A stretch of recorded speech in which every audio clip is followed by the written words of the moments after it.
پاکستان نے چینی سرمایہ کے لیے 13 شعبوں کا تعین کر لیا ہے۔ وزیر اعظم شہباز شریف 4 جون کو چین روانہ ہو رہے ہیں۔ ان کے ساتھ 110 رکنی تجارتی وفد بھی روانہ ہوگا۔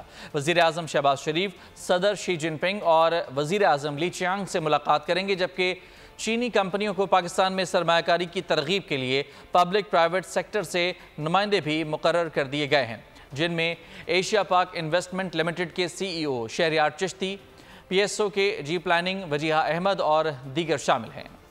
پیوستہ رہ شجر سے امیدیں بہار رکھ، پاکستان میں خوشحالی کے نئے دور کی نوید، سرمایہ کاری کا سورج طلوع ہونے کو ہے۔ وزیر اعظم چینی صدر اور چینی وزیر اعظم کی دعوت پر 4 جون سے چین کا سرکاری دورہ کریں گے۔ ان کے ساتھ 110 رکنی تجارتی وفد بھی روانہ ہوگا۔ ترجمان دفتر خارجہ ممتاز زہرا بلوچ نے بریفنگ میں بتایا کہ وزیر اعظم شہباز شریف صدر شی جن پنگ اور وزیر اعظم لی چیانگ سے ملاقات کریں گے، جبکہ تیل، گیس، توانائی، ICT اور ٹیکنالوجی کی چینی کمپنیوں کے سربراہوں سے ملاقاتیں بھی طے ہیں۔ At the invitation of President Xi Jinping and Premier Li Qiang of the People's Republic of China, Prime Minister Mohammad Shehbaz Sharif will undertake an official visit to China from 4th to 8th of June.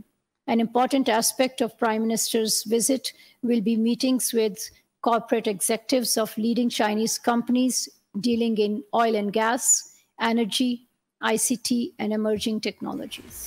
Pakistan نے چینی سرمایہ کاری کے لیے 13 شعبوں کا تعین کر لیا۔ وزیر اعظم شہباز شریف کے دورہ چین کے دوران پاک چین بزنس کانفرنس میں لاہے عمل پیش کیا جائے گا۔ چینی کمپنیوں کو پاکستان میں سرمایہ کاری کی ترغیب دلانے کے لیے پبلک پرائیویٹ سیکٹر سے نمائندے مقرر کر دیے گئے، جن میں ایشیا پاک انویسٹمنٹ لمیٹڈ کے CEO شہریار چشتی، PSO کے GM پلاننگ وجیہہ احمد اور دیگر شامل ہیں۔ چین کی 5 بڑی کمپنیاں 13 شعبوں میں سرمایہ کاری کے لیے تیار ہیں، جن میں ٹیکسٹائل، چمڑے کی اشیاء، ادویات، طبی آلات، جوتے، کھلونے، زراعت، الیکٹرک گاڑیوں سمیت الیکٹرک مصنوعات اور تھرکول کے ذریعے کھاد کی پیداوار کو بھی شامل کیا گیا ہے۔